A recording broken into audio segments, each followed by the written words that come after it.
That's exciting, man. Yeah. So your first loss, was that pre or post knee injury? Right before. Okay, I so actually going into that fight, my knee was already doing this really weird thing where it was slipping out of place and getting stuck. And so they're all like, "Are you sure?" And I was like, "Let me teach you guys how to pop it back in, okay?" And they were like, "What?" But I also learned how to like, this is horrible, but like as I'm training, it would get locked up and stuck at like a bent position. And I learned like a certain way to like shake it and pop it back in. So there are sometimes during training, I practice doing it while training because obviously I know if I have to stop the fight to pop like my knee, and like once the fight stops, it stops, you know? So I was just like, no, that's not going to be the case here. Yeah. So how long was your knee fucking with you before you decided? A few months. Or before you got into that fight? Sorry. A few months. Yeah, it was already kind of lingering. And it turns out it was something called a knee effusion where they said there was like excessive fluid around the kneecap. And you could actually like see the bubbles around the kneecap where like there was the fluid and they tried draining it and stuff.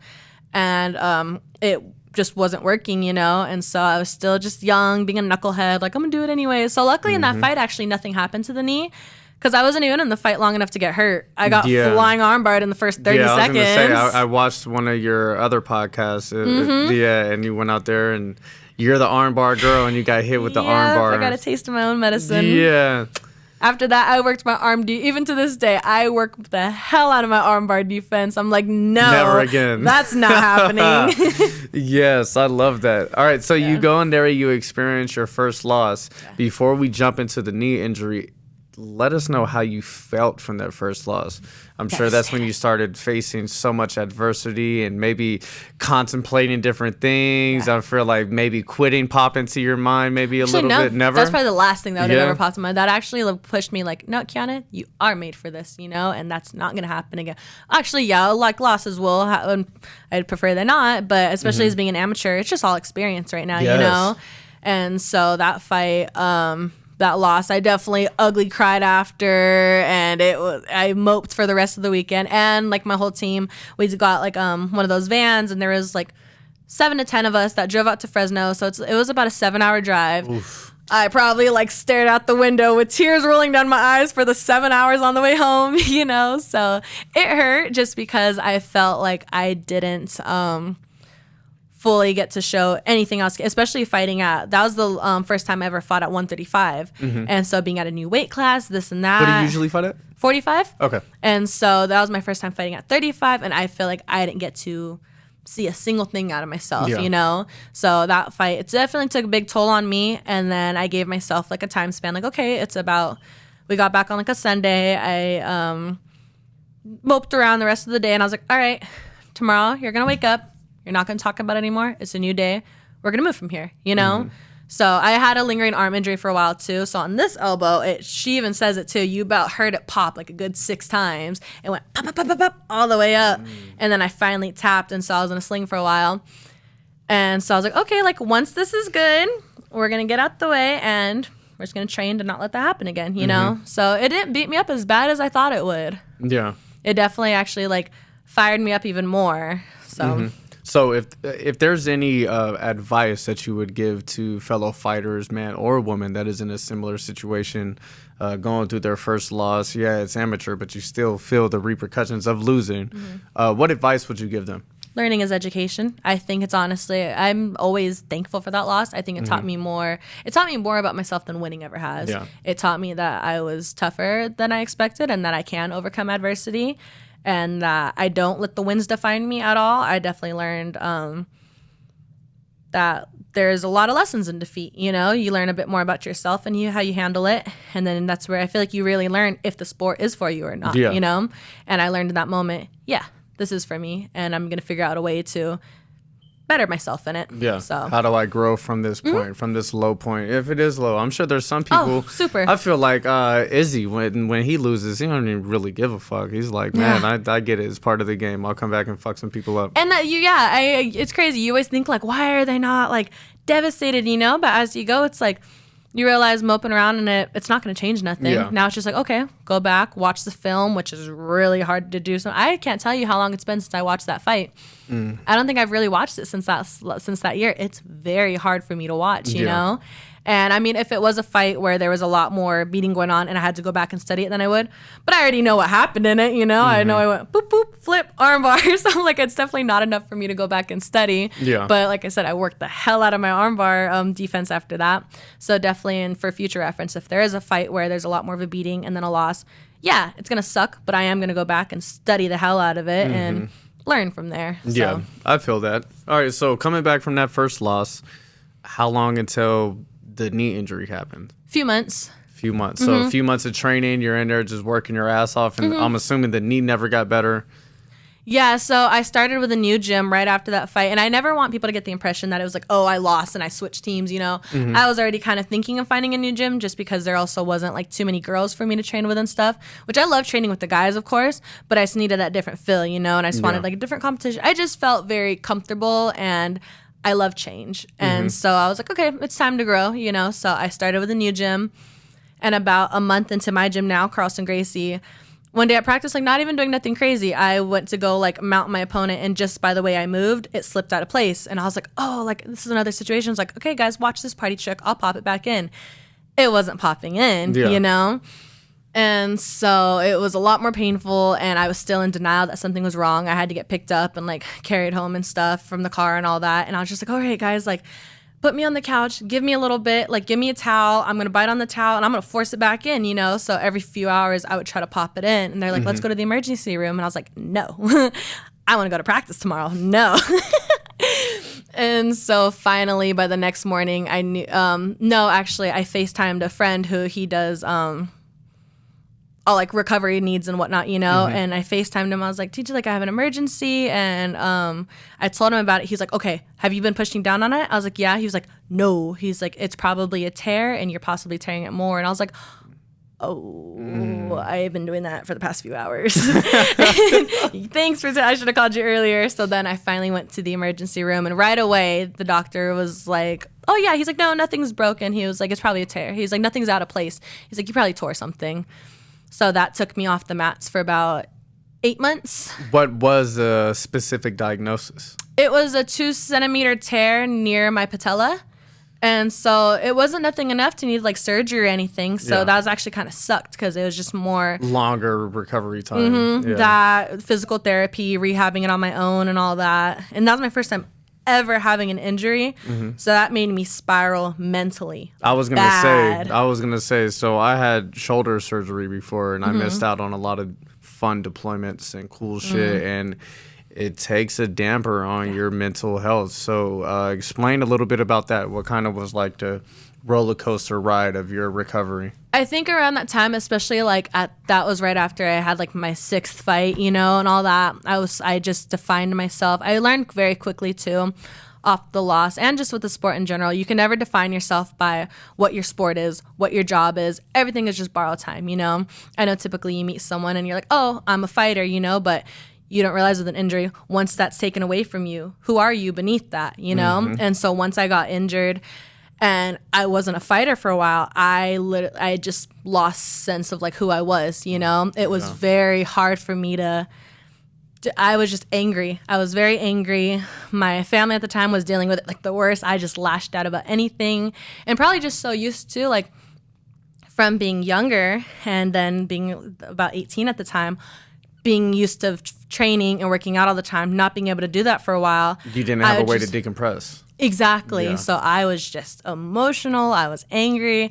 I had a boyfriend at the time, and he got the worst of it, you know? And he was so sweet because he had a knee injury, and so he was the one helping me learn how to deal with it. And I was just like, don't touch me, but carry me to the room.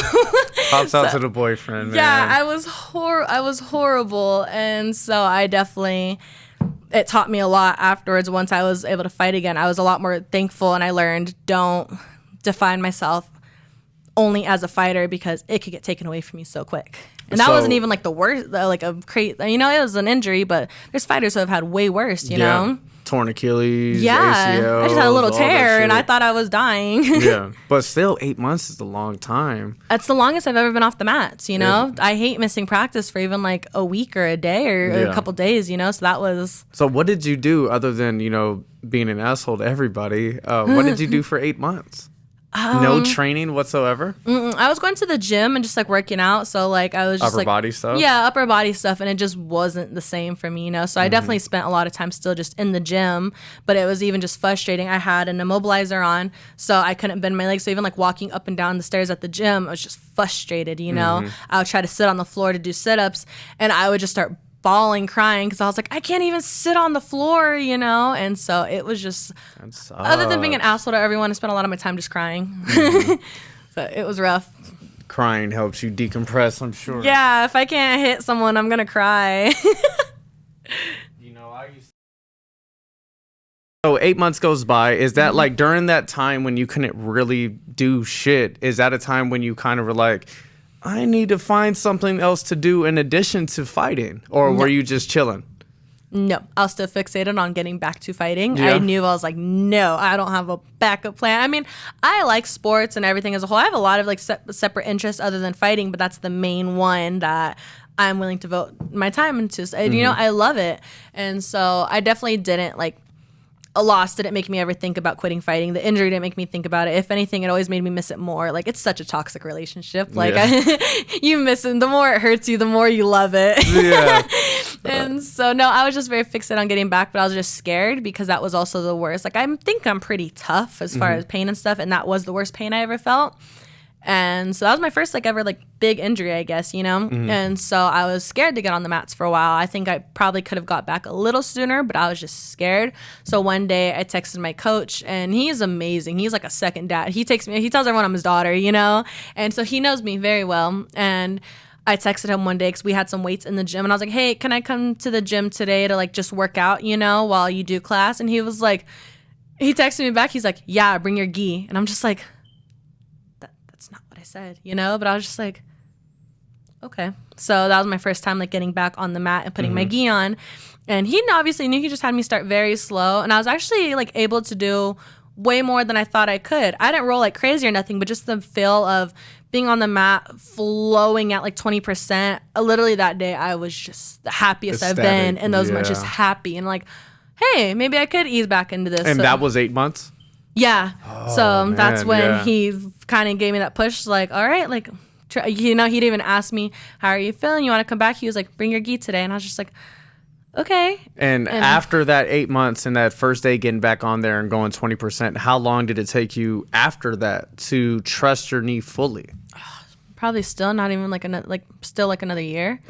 There's even honestly, like, it's always in the back of your mind.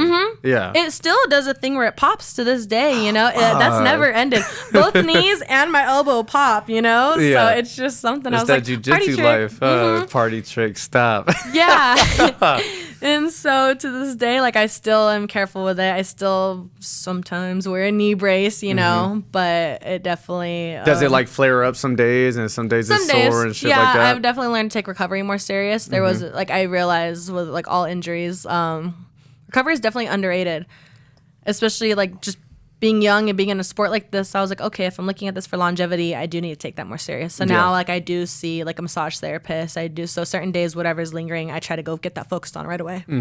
Or even so like I have a caveat. I do want to get back to recovery real quick. I mean, after I say this, I didn't mean to cut you off. You're fine. But I had developed knots on my hips, like on my hip flexors, because going through the Army, I wasn't, I guess, they didn't allocate enough time to stretch properly at all. It was more like just fuck you up and run and do something else and go. I developed knots on both hip flexors, and a friend of mine, she's was going through massage school, and she was like, hey, come down, you know, be my test dummy. It's like, fuck yeah, okay. Yeah. And she did this thing. She like had me bent up like a pretzel, and she was like digging into my psoas muscle, but it felt like almost like a line, like straight down it. She was like playing the piano. It seemed like 3 days after that, those knots went away. And I had them for years, man. That's crazy. So it just goes to show, yes, how important recovery is. But what were you saying? You were saying ice, right? Yeah, even things like that. So even certain days now, like my knee, certain days after like a very rough practice, my knee will be a little more swollen and all that.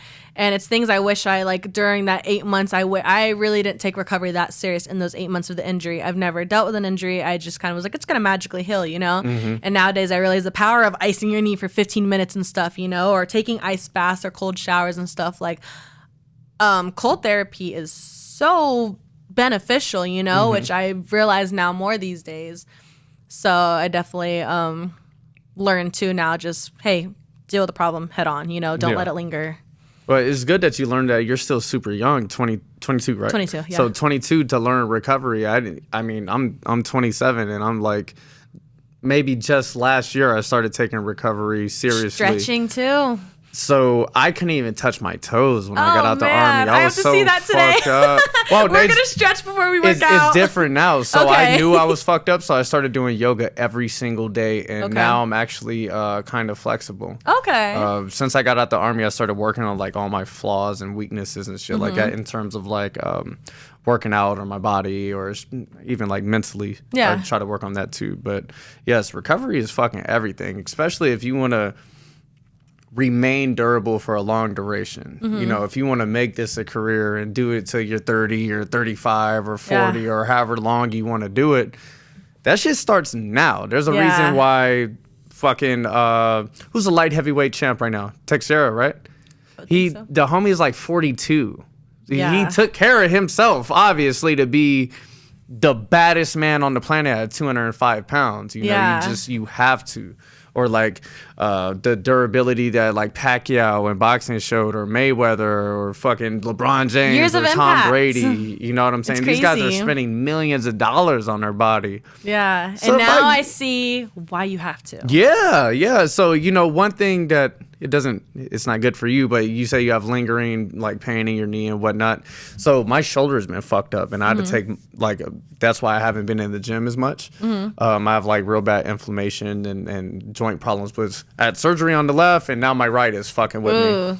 So to hear that, you know, fighters go through these lingering injuries and you gotta ice and it's common and shit like that, it kind of makes me feel better, because I'm like, and learning what foods to in your help diet with the inflammation. Like what? Big difference. Salt and sodium and stuff like that. All of that definitely will make it worse. You know, I noticed around the time. Also during the injury, it was horrible. I was also so angry because it's such a high cardio sport. I was gaining so much weight. You know, even though I was working out, I wasn't doing cardio like that. So definitely like salt and fatty foods and all that will make you more inflamed. So I definitely learned more things like turmeric and turmeric helps reduce inflammation. Sure. Pepper, which you don't realize. So like on my eggs and stuff, I always put like a shit ton of pepper, things that help with inflammation. Foods you don't realize cause inflammation, like peanut butter, for example. You know, I didn't know that caused inflammation. I didn't know that either. I fuck so peanut butter I definitely up say if daily. you're dealing with inflammation, look up foods that can affect it more and foods that can help reduce it. So I always say diet too has such a big role in recovery and with injuries. Yeah, my godfather, like I tell him, you know, I'm having shoulder problems, or, you know, my skin is dry, or, you know, whatever it may be. And he always reverts back to, what's your diet? You're either eating too much of something or not enough of something. And you need to figure out what it is. So yeah, man, shout out to the diet. What's your diet like? What are you eating on the rigs? I try to I have also like just with working out. So luckily I like, since working from home, I have the benefits of being able to, excuse me, I gotta sneeze. And invest. Oh, that's the worst. Get it out. Get it out. It needs to come out. It'll sneak up. It will sneak back up. I got nervous. What happened? So in the mornings typically, so obviously in camp and stuff, it is a lot more strict, but out of camp, like I realized like, okay, if you eat like a shitty lunch or something, you go try to train later, it's gonna suck, you know? So I try to stay mostly pretty disciplined, you know? So in the mornings I typically do like either like yogurt and berries. I always have a lot of fruits throughout the day, and because I'm also very much more of a snacker, so I've tried to definitely switch my food habits to like now snacking on like fruits and whatnot, or like veggies and hummus and stuff like that, you know? The diet's always changed a lot, trying to figure out what works for me. I have multiple food allergies, and so that's always been a very tough one. Like in one fight camp one time, they had me eating a lot of cod, peanuts, this and that. There's a lot of like different things that I thought were great, you know, and I just constantly felt so bloated and like uncomfortable. And I got allergy tested a few years later, and turns out I had allergies to peanuts and cod and stuff like that. But it wasn't like, oh my God, I need an EpiPen something. It was like an inflammation in my gut issue. So there's things like wheat, those ones I mentioned, soy, things like that, a lot of foods that I can't have. So I'm constantly like browsing ingredient lists and stuff because it's going to make me really bloated and uncomfortable and trigger like an eczema reaction and all that. So the diet's kind of boring. I just try to play around with like vegetables and fruits and fish and stuff a lot. Yeah. So that's probably my main things. It's kind of like this is how I eat too. Yeah. Simplicity is everything to me. I'm that guy. I would eat the same thing every single day. If I like it a little bit and it works for me, I'll do that shit. Yeah, so it's like with meal prepping. I see I'm kind of opposite. I'll get over things quick. I at least need like switch it up between the days. So if I meal prep on a Sunday, I'll at least meal prep like 2 certain meals that I like for the week, and I alternate per day, you know? And then the next week, I'll find something new. I'm a big Pinterest junkie. So I'm always on there looking up like healthy like I would be like, okay, like if I have a bunch of this vegetable, okay, what can I make out of this, you know? Yeah. So I like to cook, so that's always just a fun one too, just trying to play around with it all. What are some of your like go-to vegetables that you like to dabble with? I love a lot of raw vegetables, so I like to cook and whatnot too. Like I just recently had like zoodles where you make like zucchini noodles and stuff, you know, and that's always good. But I like a lot of raw vegetables, and so I also like the crunch of vegetables. Yeah. So I don't know, kind of, it really varies. My food really varies on my mood, whatever However I'm feeling. you're feeling, You can never go wrong with, I always love a big salad with just a bunch of raw vegetables thrown in there and stuff. And then where's like a big source of your protein coming from? fish, usually like salmon. Yeah. Salmon or chicken. Salmon. Oh, I'm so over chicken. So I was a chicken breast guy for years, and it's so gross. And I was always like you. I'm trying to dabble up my diet, trying to see what works. And this is back when I was a little bit younger, eating chicken breast and white rice and broccoli. Chicken, rice, and broccoli. That's the typical. Oh my God, it tastes like shit. I don't want to eat this anymore. And then Travis put me on game. He was like, bro, just go to the thighs. Go to the chicken thighs. Yeah. And once I switched to chicken thighs, it changed my diet dramatically. If you heat up chicken breast, it tastes like shit. Yeah. Like you might as well eat it cold. You heat up chicken thighs, you could get them motherfuckers tasting pretty good. Yeah. So if you meal prep chicken thighs for 3 or 5 days, whatever it It's may still be, going to taste good. Yeah. So Yeah. Now, do you like fish?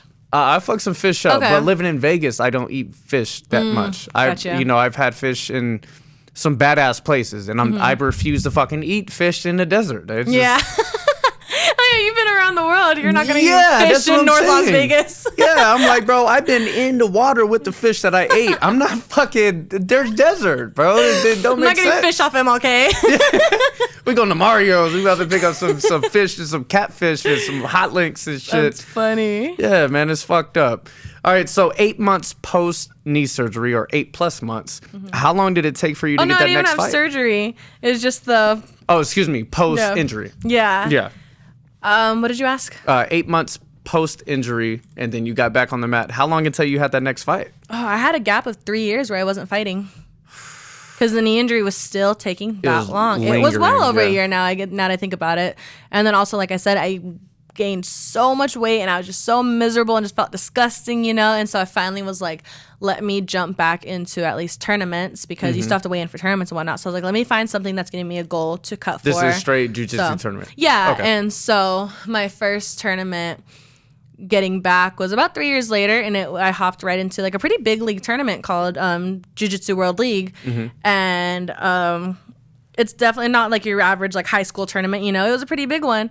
And so the weight bracket at the time was 150 and up. And the and up was very broad. It literally just meant and up. And so some of the girls were like over 230, 250, 270. Yeah, you know. Big girls. And I weighed in at like... Big girls lean low too. I weighed in maybe like close to like 160, somewhere between 160 and 170-ish. You know, I had no issue. So you had a whole extra body on top of something I was not used to carrying around. I had no reason to get like that much heavy or anything, you know, at least for my size, my body composition.